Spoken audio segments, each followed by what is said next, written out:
अस्सलाम वालेकुम जी, welcome back to my YouTube channel. कैसे हैं जी सब लोग? उम्मीद करती हूँ सब खैर खैरियत से होंगे। शुक्र अल्हम्दुलिल्लाह मैं भी ठीक हूँ। जैसे कि हमने कल किचन की क्लीनिंग की थी, तो ये हमारा है जी स्टोर। तो आज हमने इसकी क्लीनिंग करनी है। अच्छा, वैसे ये मैंने पहले अपना पॉलर बनाया था, फिर अभी मेरे पास जो भी क्लाइंट्स आते हैं मैं उनको अपने कमरे में ही ले जाती हूँ, क्योंकि ये जो चेयर थी ना ये मेरी ख़राब हो चुकी है, बिल्कुल टूट चुकी है। और यहाँ पे हमने फिर इसी तरह से चीज़ें वगैरह रखी हुई हैं। तो अभी ये सारा कुछ निकालना है। इतना गंद है यहाँ पे, सारी छत से मिट्टी गिरती है ना, मिट्टी की वजह से बहुत ज़्यादा गंद बन जाता है। तो ये आज हमने क्लीनिंग करनी है, तो मैंने सोचा कि मैं आपके साथ भी शेयर करती हूँ। तो पूरा व्लॉग देखिएगा और लाइक शेयर कर दीजिएगा, ठीक है? कमेंट करके भी लाजमी बताना है कि कैसा लगा मेरा व्लॉग। और ये हूँ जी मैं। कल ना शाम में मैंने फिर चेंज वगैरह कर लिया था, क्योंकि कपड़े मेरे बहुत ज़्यादा वो गीले हो चुके थे इस वजह से। और अभी फिर क्लीनिंग स्टार्ट करनी है, तो ये कपड़े भी गंदे हो जाने फिर आज। तो ये सारी चीज़ें निकालते हैं और फिर हम ना सफाई शुरू करते हैं, ठीक है? और ये वाला जो मैंने अपनी शादी पे लिया था यहाँ पे लगा लिया था। दरवाज़ा खोलती हूँ, इसको ना नीचे से भी लॉक हुआ हुआ है और ऊपर से भी। और इसकी हम कभी कभी क्लीनिंग करते हैं, क्योंकि इतनी ज़रूरत ही नहीं पड़ती, ये ज़्यादातर बंद ही रहता है, क्योंकि इसमें किसी का काम ही नहीं होता जो आए, तो इस वजह से। अच्छा, अभी मैंने ये दरवाज़े खोल लिए हैं और अभी मैं जाती हूँ अंदर और सारा सामान ना बाहर निकालती हूँ। बाहर निकाल के रखूँगी और उसके बाद ना फिर हम लोग पूरे स्टोर की सफाई करेंगे। अच्छा, ये वाली जो चेयर्स है ना जो मैं अभी बाहर निकाल रही हूँ, ये मेरी मामी की शादी की हैं। इसी तरह से मेरी अम्मी की शादी की भी हैं और मामी की शादी की, मतलब पहले जिनकी शादियाँ होती थी ना तो उनके सोफ़े वगैरह नहीं होते थे, इस तरह की चेयर्स होती थी। मेरी अम्मी के सोफ़े नहीं थे, लेकिन मेरी मामी के सोफ़े भी हैं, सोफ़ा सेट है उनका। और अम्मी की ना सिर्फ इस तरह की चेयर्स हैं। और ये मेरा कंबल सेट गंदा हुआ हुआ है, तो ये मैंने घर में नहीं धोना, इसको मैं सोच रही हूँ कि ना मैं धोबी के पास भिजवाऊँगी और वहाँ से मैं इसको वॉश करवाऊँगी, क्योंकि घर में ये ख़राब हो जाएगा। तो इस वजह से मैंने इसे यहीं पे रखा हुआ है कि फिर मैं यहाँ से ही निकाल के भिजवा दूँगी। तो ये सारी चेयर्स अभी यहीं पे लाइन में रखती हूँ। और फिर ये सामान तो है सारा ही हमें निकालना पड़ेगा। दीवारें साफ़ करनी है, ऊपर से जो शेल्फ बनी हुई है वो साफ़ करनी है, ऊपर से भी सारा सामान उतारना है। और मेरे बाजू में इतना शदीद दर्द हो रहा है ना, कल बहुत ज़्यादा काम था, तो वो एक ही बाजू से मैं करती हूँ, राइट जो बाजू होता है ना, तो उसी से फिर मेरा पूरी रात मुझे बहुत ज़्यादा दर्द था। वैसे भी मेरा बाजू ये वाला दर्द करता रहता है ना अक्सर, और जब मैं इस तरह का कोई ज़्यादा काम कर लेती हूँ ना, भारी काम, तो फिर मुझे ज़्यादा दर्द होता है। तो पूरी रात में सो भी नहीं सकी, लेकिन दिन बहुत कम है और काम बहुत ज़्यादा है। अभी 2-3 दिन ही रहते हैं, हमारे घर मेहमानों ने आना है, तो इस वजह से फिर हमने ना कहा कि चलो जो भी है अब काम तो करना ही है। तो इस वजह से फिर हम जल्दी जल्दी करने लगे। और ये ऊपर से मैं आपको दिखा रही हूँ, जो ऊपर शेल्फ़ है ना इस तरह से सारी भरी हुई है। और ये जो सामान है ये एक्स्ट्रा सामान है मेरा, जो मैंने यहाँ पे रखा हुआ था, और ये मैंने कभी यूज़ ही नहीं किया, क्योंकि इसकी ज़रूरत ही नहीं पड़ी। मेरे पास जो मैं यूज़ करती हूँ वो प्रोडक्ट्स वो मेरे कमरे में पड़ी हुई हैं, क्योंकि अभी मेरे पास जो भी काम करवाने के लिए आता है ना उसे मैं अपने कमरे में ही लेकर जाती हूँ। और ये वैसे भी वेस्ट है, तो इस सब को ना अभी फेंकना है। और जो काम की चीज़ें वो रखेंगे। जाले आपको देख सकते हैं किस तरह से ना उड़ रहे हैं। और फिर मैंने ये उस साइड से सारा सामान उतार लिया, अभी ये दूसरी साइड से उतारूँगी। और बाकी मैं सोच रही हूँ कि ये जो शेल्फ़ है ना बाद में मैं इनको हटवा दूँगी, और यहाँ पे मैं प्रॉपर अपना एक पॉलर का सेटअप करूँगी, बहुत अच्छा सा अपना सैलून बनाऊँगी। ये छोटा सा स्टोर है और बिल्कुल चिकोर सा है, अच्छा है और ये बन सकता है।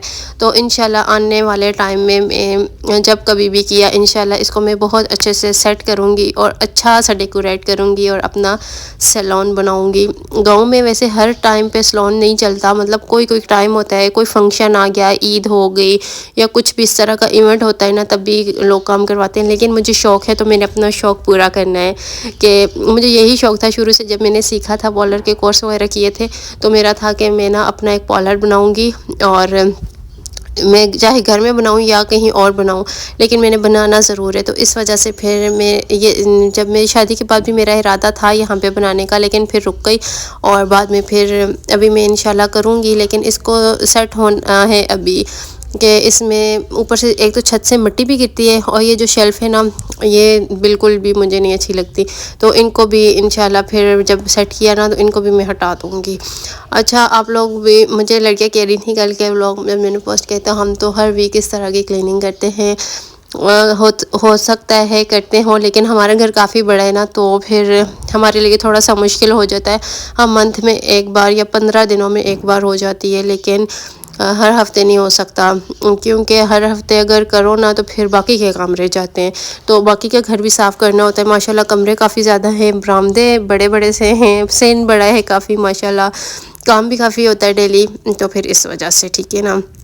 यहाँ पे मैं छत पर से भी मैंने झाड़ू अच्छे से लगा लिया और दीवारें भी मैंने झाड़ू से साफ़ की हैं, और अभी ये जो शेल्फ़ है ना सारी, ये भी मैं झाड़ू से ही साफ़ कर रही हूँ। उसके बाद मैं कपड़े से भी करूँगी, लेकिन पहले मैंने कहा एक दफ़ा झाड़ू से सारी मिट्टी वगैरह नीचे उतार लूँ, उसके बाद फिर मैं करूँगी कपड़े के साथ। ऐसे जब बहुत ज़्यादा मिट्टी होती है फिर वो कपड़े से साफ़ नहीं होती, जब तक आप झाड़ू का इस्तेमाल ना करो ना वो साफ़ नहीं होती। और ये सारी जितनी भी मिट्टी आपको नज़र आ रही है ना, ये सारी छत से गिरी है।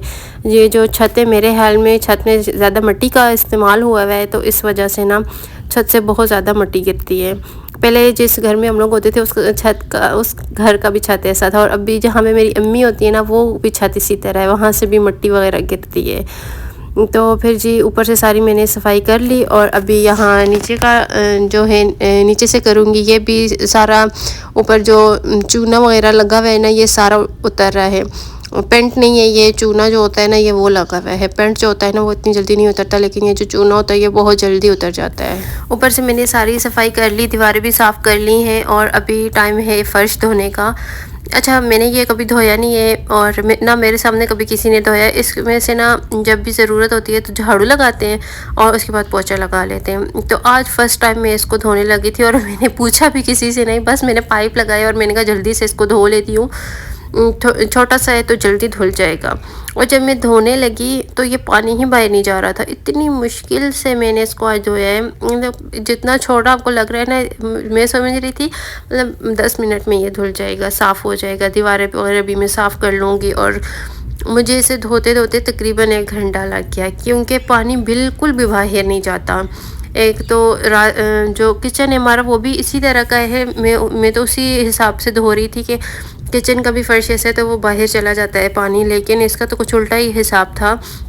मैंने पहले झाड़ू भी इसी वजह से नहीं लगाया। मैंने कहा अभी ऊपर से मैंने सारी सफाई की है, झाड़ू लगाऊंगी, मिट्टी उड़ेगी, फिर सारी दीवारें गंदी होंगी, जब इसको मैं धोऊंगी तो आराम से ये सारा कुछ बाहर चला जाएगा। लेकिन आप लोग देख सकते हैं कि पानी जहाँ पे मैं डाल रही हूँ ना वहीं पे खड़ा हो रहा है, पानी बिल्कुल भी बाहर नहीं निकल रहा। तो मुझे ना अपना पुराना टाइम याद है कि जब हम छोटे छोटे होते थे ना, तो हमारा गांव में घर था, और उस घर का उस कम इतना नीचे था ना कि हम लोग जब फर्श धोते थे तो पूरा कमरा भर जाता था पानी से, और फिर हम बर्तन लेके ना तो वो पानी कमरे से बाहर निकालते थे। तो यहाँ पे तो खैर वैसा हिसाब नहीं था। इसको मैं वाइपर से बाहर निकालती रही, फिर धोया, फिर निकाला, फिर धोया, फिर निकाला, तो इस तरह ना मुझे काफ़ी ज़्यादा टाइम लग गया। और मैं सोच रही थी कि काश मैं ये ना धोती, मुझे पहले पता होता, या मैं किसी से घर में पूछ लेती तो वो ज़्यादा बेहतर था। मैंने इसीलिए नहीं पूछा, मैंने कहा किचन का भी इसी तरह का है हमारा फर्श, लेकिन वो साफ़ हो जाता है, पानी बाहर निकल जाता है, तो इसका भी वही हिसाब होगा। और बस इसीलिए ना फिर मेरा बहुत ज़्यादा टाइम लगा। पहले मैं निकालती रही, फिर मामी आई, उन्होंने वो मुझे कहती हैं किस टाइम से लगी हुई है मुझे, तो मैं भी साथ हेल्प करवाती हूँ, थक जाऊँगी, तो इस वजह से फिर मुझे बहुत ज़्यादा टाइम लगा। और एक तो मेरा दिल भी इतना ज़्यादा उदास है, रात से मेरा दिल बहुत ज़्यादा उदास है, मुझे जैसे रोना आ रहा है, क्योंकि मैं इतनी मेहनत करती हूँ। कल पूरा दिन ना, एक तो पता है बंदा क्लीनिंग करता है ना तो जल्दी से काम खत्म हो जाता है, लेकिन मेरे साथ व्लॉग बनाने होते हैं तो मेरा इतना टाइम लगता है। मैं एक चीज़ की अगर किचन साफ़ करती हूँ सुबह से रात हो जाती है, सुबह शुरू करूँ। आज मैंने ये स्टोर रूम किया तो मेरा सुबह से रात हो गई है। मतलब वीडियो बनाने में ना काफ़ी ज़्यादा टाइम लग जाता है। जब आप वीडियो साथ शूट कर रहे होते हो और साथ काम कर रहे होते हो ना, तो बहुत ज़्यादा टाइम लग जाता है। तो मेरा इतना दिल उदास हुआ कि उस पर आप लोगों ने मुझे वैसा रिस्पॉन्स ही नहीं दिया, तो फिर दिल उदास हुआ। फिर मैंने नमाज़ पढ़ी, दुआ करती रही अपने अल्लाह से बस के मेरे व्यूज़ अच्छे हो जाएं। और मैंने कहा नहीं, हिम्मत नहीं आ रही, मैं फिर भी व्लॉग बनाऊंगी और अपलोड करूंगी। मैं अपनी तरफ से, आप लोग देख ही सकते हैं कि मैं बहुत ज़्यादा मेहनत करती हूँ, मुझसे जितना हो सकता है मैं करती हूँ।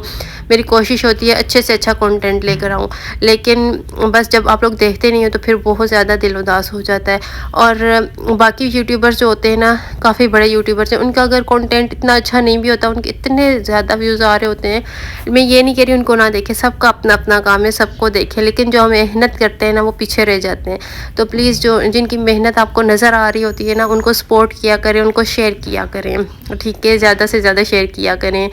और मैं भी सबके व्लॉग्स देखती हूँ, जो छोटे यूट्यूबर्स होते हैं ना, जिनके इतने ज़्यादा सब्सक्राइबर नहीं होते, मैं उनको ज़्यादा देखती हूँ।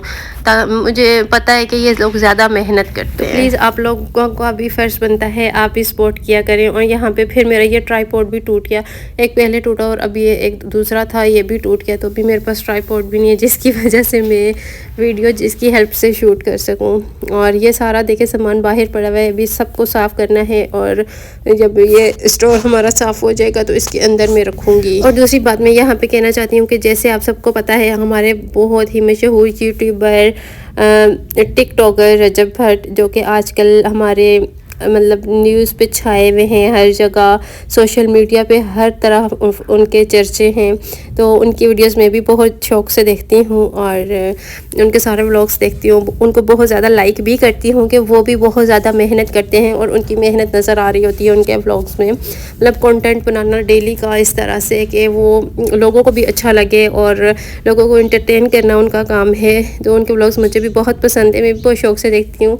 और मेरा बहुत ज़्यादा था ना, इरादा था कि मैं किसी तरह उनसे कांटेक्ट करूँगी और उनकी शादी पर जाऊँगी, लेकिन फिर नहीं हो सका। तो आप लोगों से यही रिक्वेस्ट है कि मेरे व्लॉग को उनके साथ टैग किया करें, शेयर किया करें उनके साथ, ताकि मेरे व्लॉग्स उन तक पहुँचे। और एक दफ़ा अगर मैं उनसे मिलना चाहती हूँ, मतलब मैं उनके साथ एक व्लॉग करना चाहती हूँ। मेरी बहुत ख्वाहिश है कि काश उनकी नज़रों से एक दफ़ा मेरा व्लॉग गुजर। अब ये नहीं है कि मैं उनके जैसे बनना चाहती हूँ, बिल्कुल भी मैं उनके जैसे नहीं बन सकती। और वो माशाल्लाह हमारे पाकिस्तान के जाने माने मशहूर तरीन यूट्यूबर बन चुके हैं इस टाइम पे, मतलब सबसे टॉप पर हैं वो। लेकिन बस मेरी ख्वाहिश है और ये मैं पूरी करना चाहती हूँ, और इंशाल्लाह हो जाएगी जब आप लोगों का साथ रहा। तो प्लीज़ मेरी वीडियो को ज़्यादा से ज़्यादा शेयर कीजिएगा और उनके साथ टैग कीजिएगा, और ताकि वो एक दफ़ा मेरा व्लॉग ज़रूर देखें। और यहाँ पे हमने आलू वाले चावल बनाए थे और साथ मैंने चटनी बनाई।